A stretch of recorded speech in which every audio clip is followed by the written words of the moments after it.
কেমন আছো বন্ধুরা? আবার চলে এসেছি তোমাদের সঙ্গে একটু গল্প করতে। আজকের গল্পের বিষয় হচ্ছে স্বামীজির বিষয়ই। পুরনোর যে আমি ভিডিও করেছি ওনার বাল্যকাল এবং আরও বংশ পরিচয় নিয়ে যে ভিডিও করেছি সেই তারই অংশ। এটি হচ্ছে প্রথাগত শিক্ষা। তা যারা পুরনো বন্ধুরা রয়েছে এখন আমার সঙ্গে তাদের অসংখ্য ধন্যবাদ। নতুন বন্ধু যারা দেখছো ভিডিওটা তাদেরকেও ধন্যবাদ, তোমরা পাশে থেকো সবাই। আর যারা নতুন দেখছো তাদেরকে বলি, তোমরা পুরনো ভিডিও দেখতে গেলে ডিসক্রিপশন বক্সে লিংক দিয়ে দেব স্বামীজির যে বাল্যকাল এবং বংশ পরিচয় সম্পর্কে যে আলোচনা করেছি, এবং কিংবা তোমরা চ্যানেল থেকেও গিয়ে দেখতে পারো। তাহলে চলো শুরু করা যাক। স্বামীজির প্রথাগত শিক্ষা সম্পর্কে একটু আলোচনা করে নিই। বাল্যকালেই নরেন্দ্রনাথ মাতৃক্রোড়ে শিক্ষকের কাছে ও নৃসিংহ দত্ত মহাশয়ের কাছে শিক্ষার প্রাথমিক জ্ঞান অর্জন করেন। নৃসিংহ দত্ত মহাশয় রাত্রিতে কাছে পাওয়ার সুযোগে নরেন্দ্রকে মুগ্ধবোধ ব্যাকরণের সূত্রগুলি মুখে মুখে শোনাতেন।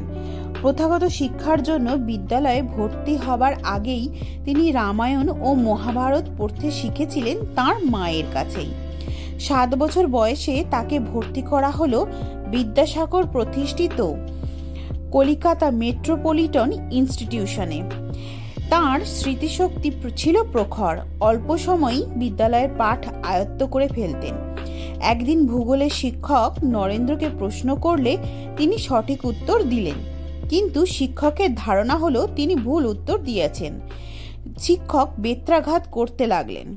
যতই নরেন্দ্র বলতে থাকেন তার উত্তর ঠিক, ততই বেত্রাঘাত বাড়তে থাকে। তিনি দাঁড়িয়ে রইলেন। শিক্ষক নিজের ভ্রম বুঝতে পেরে তার কাছে ত্রুটি স্বীকার করলেন। আরেকটি ঘটনা হতে জানা যায় তিনি কত নির্ভীক ছিলেন। বলপূর্বক তার মত পরিবর্তন করা যায় না। ওই স্কুলে এমন একজন শিক্ষক ছিলেন যিনি অল্প সময় ক্রুদ্ধ হতেন। তিনি এক বালকের ব্যবহারে রেগে গিয়ে নিজের কিংভূত কিমাকার মুখভঙ্গি করে তাকে প্রহার করতে লাগলেন। শিক্ষকের উন্মত্ততা ও বিকট মুখভঙ্গি দেখে নরেন্দ্র হেসে উঠেছিলেন। সেই দিকে শিক্ষকের রাগ নরেনের ওপর গিয়ে পড়ল। তাকে প্রহার করতে করতে বলতে লাগলেন, বল, আর কখনো আমার দিকে তাকিয়ে হাসবি না। নরেন এ কথা বলতে অস্বীকার করায় তাঁর কান মলতে লাগলেন এবং প্রহারের মাত্রা বাড়িয়ে দিলেন। কান ধরে তাকে বেঞ্চের উপর দাঁড় করিয়ে দিলেন। একটি কানের চামড়া ছিঁড়ে গিয়ে রক্তপাত হতে লাগলো। তখনও নরেন প্রতিজ্ঞা করতে অস্বীকার করলেন। তিনি ক্রোধের সাথে বলতে লাগলেন, আমার কান মলবেন না, আমাকে মারবার আপনি কে? আমার গায়ে হাত দেবেন না।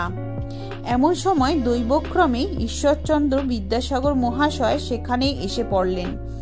নরেন কাঁদতে কাঁদতে সব ঘটনা তাঁর কাছে নিবেদন করলেন। পুস্তকগুলি হাতে তুলে নিয়ে চিরতরে স্কুল ত্যাগ করার কথা বললেন। বিদ্যাসাগর মহাশয় তাঁর কক্ষে তাঁকে নিয়ে গিয়ে সান্ত্বনা দিলেন। বিদ্যালয়ে ওই প্রকার শাস্তি প্রদান বন্ধ করে দিলেন। বাড়িতে ভুবনেশ্বরী ঘটনা শুনে ক্ষোভে বললেন তিনি তার পুত্রকে ওইরূপ বিদ্যালয়ে পাঠাবেন না। নরেন কিন্তু শান্ত হয়ে বিদ্যালয়ে যেতে লাগলেন। বাল্য জীবনের যে গুণরাশি সহপাঠীদের হৃদয় আকর্ষণ করে, সেগুলি নরেন্দ্র জীবনের পূর্ণ মাত্রায় ছিল। প্রত্যেকটি সহপাঠী তাকে প্রাণ ঢেলে ভালোবাসত। তার চরিত্রের সততা ছিল তার সমস্ত সম্পদ। বাহ্যিক দৃষ্টিতে তাকে চঞ্চল ও বিদ্যাভিমুখ বলে অনেকের ভ্রম হতো। যে সহপাঠীর বাড়িতে চাঁপা গাছ আছে তিনি দোল খেতেন। সেই সহপাঠীর পিতা একদিন তাকে ডেকে বললেন, তুমি ছোকরা বুঝি সমস্ত দিন বাড়ি বাড়ি ঘুরে এই রকম খেলে বেড়াও? কখনো পড়াশোনা করো কি? নরেনের উত্তর ছিল, আগে হ্যাঁ, আমি দুই করি, খেলি আবার পড়িও। সেই শুভাকাঙ্ক্ষী ভদ্রলোক তিনি বিভিন্ন বিষয়ে কতকগুলি প্রশ্ন করতে তিনি চটপট উত্তর দিলেন। ভদ্রলোক ভাবলেন, এ ছেলে একদিন নিশ্চয়ই বড় হবে। বয়োবৃদ্ধির সঙ্গে সঙ্গে তাঁর আচরণে একটা পরিবর্তন এসে গেল। এখন থেকে তিনি পুস্তক পাঠ, সংবাদপত্র পাঠ, সভা সমিতিতে উপস্থিত থাকাতে বিশেষ আগ্রহী হলেন। অপূর্ব মেধাশক্তি ও বোধ শক্তির বলে সমস্ত বক্তৃতার সারমর্ম বন্ধুদের শোনাতে পারতেন। নরেন্দ্রনাথ 14 বছর বয়সে 1877 খ্রিস্টাব্দে মেট্রোপলিটান বিদ্যালয়ে তখনকার 3rd ক্লাসে পড়তেন। তখন তার পিতা বিশ্বনাথ বাবু মধ্যপ্রদেশের রায়পুরে ছিলেন। কয়েক মাস পরে পরিবারবর্গকে নিজের কাছে ডেকে পাঠিয়েছিলেন। নিয়ে যাওয়ার ভার পড়ল নরেন্দ্রের ওপর। তখন নাগপুর হতে রায়পুর পর্যন্ত ট্রেন চলাচল করতো না। এই দীর্ঘ পথ গোজানে অতিক্রম করতে হলো। এই পথের শোভা ছিল অতি মনোরম। উভয় পার্শ্বেই সুভাষিত সবুজ ঘন বনরাজি, তার মাঝেই কোথাও বা বন্য জন্তুরের বিচরণ ক্ষেত্র। পর্বতগাত্রে মক্ষিকাকুলের একটি প্রকাণ্ড মধুচক্র তার দৃষ্টিগোচর হল।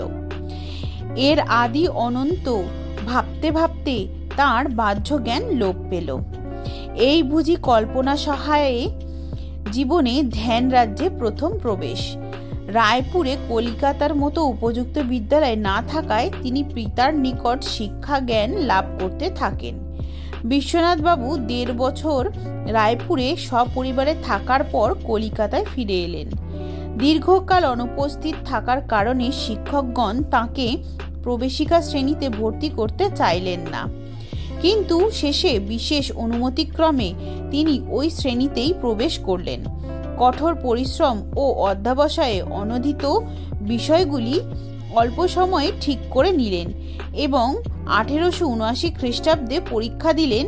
যথাকালে পরীক্ষার ফল বের হলো। দেখা গেল ওই বছর উক্ত বিদ্যালয় হতে একমাত্র তিনি প্রথম বিভাগে উত্তীর্ণ হয়েছেন। মেট্রোপলিটনে অধ্যয়নকালেই নরেন্দ্রনাথের ভিতর বাগ্মী প্রতিভার আত্মপ্রকাশ করে।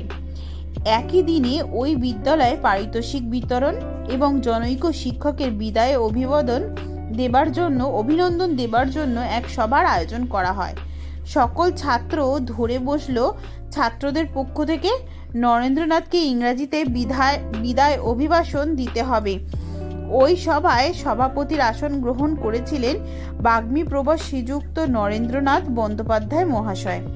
নির্ভীক নরেন্দ্র সম্মত হলেন এবং যথাসময়ে উঠে দাঁড়িয়ে অর্ধ ঘণ্টা যাবৎ বক্তৃতা দিয়ে বুঝিয়ে দিলেন শিক্ষকের স্থানান্তর গমনের ফলে ছাত্রদের কিরূপ ক্ষতি হতে পারে। ইংরাজি ভাষায় তার সুচিন্তিত বক্তৃতা সকলকে মুগ্ধ করল। সভাপতি তার বক্তৃতার প্রশংসা করে উজ্জ্বল ভবিষ্যতে স্পষ্ট ইঙ্গিত দিলেন। নরেন্দ্রনাথ 1880 খ্রিস্টাব্দে জানুয়ারি মাসে প্রেসিডেন্সি কলেজে সাধারণ বিভাগে ভর্তি হলেন। মহাবিদ্যালয়টি সরকারের অধীনে থাকায় অধিকাংশ অধ্যাপকগণই বিদেশি ছিলেন। নিয়ম ছিল ছাত্রগণকে ইউরোপীয় বেশভূষায় অথবা ভারতীয় চাপকান ও পাজামা পরে আসতে হবে। নরেন্দ্রনাথ চাপকান ও পাজামা পরে ও হাতে ঘড়ি বেঁধে মহাবিদ্যালয়ে আসতেন। প্রথম বর্ষের শেষের দিকে ম্যালেরিয়ায় আক্রান্ত হয়ে যথা নিয়মে কলেজে আসতে না পারায় প্রথম বার্ষিক পরীক্ষার অনুমতি পাওয়া বিষয়ে গোল বাঁধার সম্ভাবনা দেখা দেওয়ায় তিনি বাড়ির নিকটে জেনারেল অ্যাসেম্বলিজ ইনস্টিটিউশনে, বর্তমানে স্কটিশ চার্চ কলেজে ভর্তি হলেন। এখানে প্রথম বার্ষিক পরীক্ষায় উত্তীর্ণ হয়ে তিনি দ্বিতীয় বর্ষে উন্নীত হলেন। এই শিক্ষা প্রতিষ্ঠান হতে তিনি দ্বিতীয় বিভাগে FA পরীক্ষায় পাশ করেন। এখান হতেই BA উপাধি লাভ করার জন্য পড়তে থাকেন। নিজ প্রতিভা বলে যুবক নরেন্দ্র অল্প দিনের মধ্যেই কলেজের ছাত্র ও অধ্যাপকদের বিশেষ প্রিয় পাত্র হয়ে উঠলেন। তার পাণ্ডিত্য, তর্কশক্তি ও স্বচ্ছ চিন্তা ও প্রকাশভঙ্গি সকলকেই মুগ্ধ করত। অকল্পনীয় ব্যক্তিত্ব ও অসীম প্রাণশক্তির বিপুল উৎস নরেন্দ্রনাথ, তাই তো তিনি দলনায়ক। তিনি যেখানেই থাকতেন সেখানেই সকলের প্রাণের নির্মল আনন্দের তুফান তুলে দিতেন। সকলকেই তিনি ভালোবাসতেন, তাই তো তিনি সকলের প্রাণের বন্ধু। নরেন্দ্র যখন অ্যাসেম্বলিজের ছাত্র, সেই সময় হেজি সাহেব ওই কলেজের অধ্যক্ষ ছিলেন। তার পবিত্র জীবন, পাণ্ডিত্য ও বহুমুখী প্রতিভার জন্য ছাত্র সমাজে তিনি ছিলেন বিশেষ শ্রদ্ধার পাত্র। একদিন ইংরেজি সাহিত্যের অধ্যাপক উপস্থিত না থাকায় হেস্টি সাহেব ছেলেদের সাহিত্য পড়াতে এসেছিলেন, কিন্তু তিনি কলেজে দর্শন শাস্ত্র পড়ান। তিনি ওয়ার্ডসওয়ার্থের দি এক্সকারশন নামক কবিতা পড়াতে শুরু করলেন।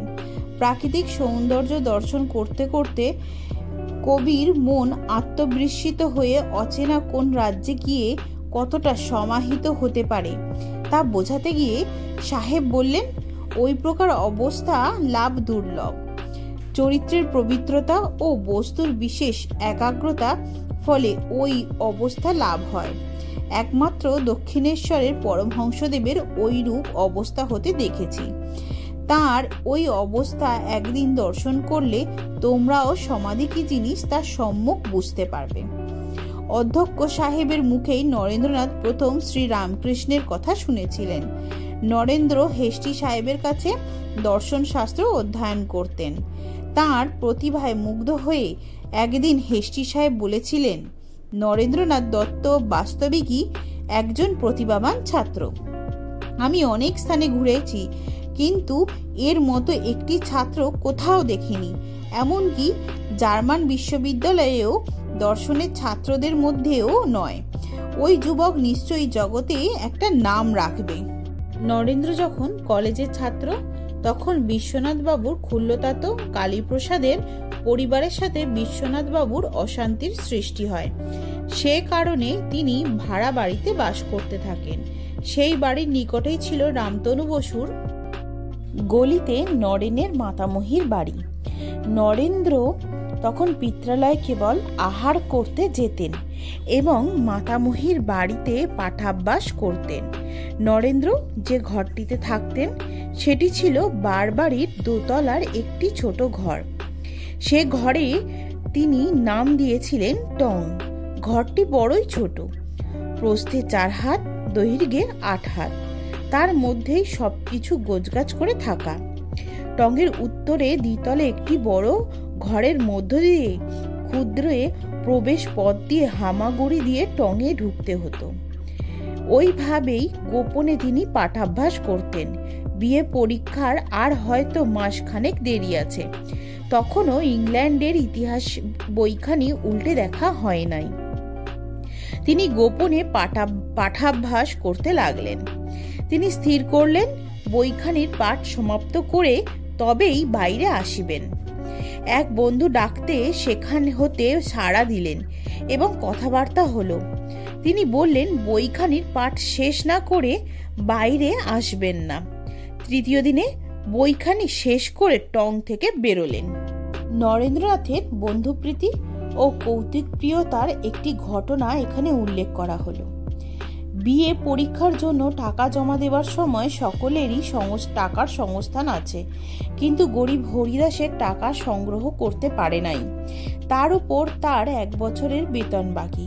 বিশেষ ক্ষেত্রে টাকা মুকুবের ভার ছিল রাজকুমার নামক এক বৃদ্ধ কেরানির উপর। কলেজের বৃদ্ধ কেরানি যেমন দয়াশীল ছিলেন, তেমনি তার নেশা করার দুর্নামও ছিল। নরেন্দ্রনাথ কলেজে গিয়ে তাঁর কাছে গরিব হরিদাসের বেতনের টাকা মুকুব করার আবেদন করলেন। তাকে পাঠালে সে ভালো রকম পাশ করবে। রাজকুমার মুখ বিকৃত করে বললেন, তোকে জ্যাঠামি করে সুপারিশ করতে হবে না। যা, তুই যা, নিজের চরকায় তেল দিকে যা। আমি ওকে মাইনে না দিলে পাঠাবো না। নরেন্দ্র তাড়া খেয়ে বেরিয়ে এলেন। বন্ধুও হতাশ মুখ ভার করে রইলেন। নরেন্দ্র কিন্তু আশা ছাড়েনি। তিনি ভরসা দিয়ে বললেন, তুই হতাশ হচ্ছিস কেন? ও বুড়ো অমন তুড়িতাড়ি দেয়। আমি বলছি তোর একটা উপায় করে দেব, তুই নিশ্চিন্ত হ। প্রথাগত শিক্ষার প্রথম পর্ব এখানেই শেষ করছি। দ্বিতীয় পর্ব ডেসক্রিপশন বক্সে লিংক দিয়ে দেব। আর যদি ভালো লেগে থাকে তাহলে অবশ্যই লাইক করো এবং বন্ধু বান্ধব আত্মীয় স্বজন সবার মধ্যে এটাকে শেয়ার করে দিও বেশি বেশি করে। আর যারা নতুন বন্ধু তারা চ্যানেলটাকে অবশ্যই সাবস্ক্রাইব করে দিও। আর পুরনো বন্ধুরা পাশে থেকো। চলো তোমরা সুস্থ থাকো, ভালো থাকো। আবার পরের ভিডিওতে তোমাদের সঙ্গে দেখা হবে, কেমন? টাটা।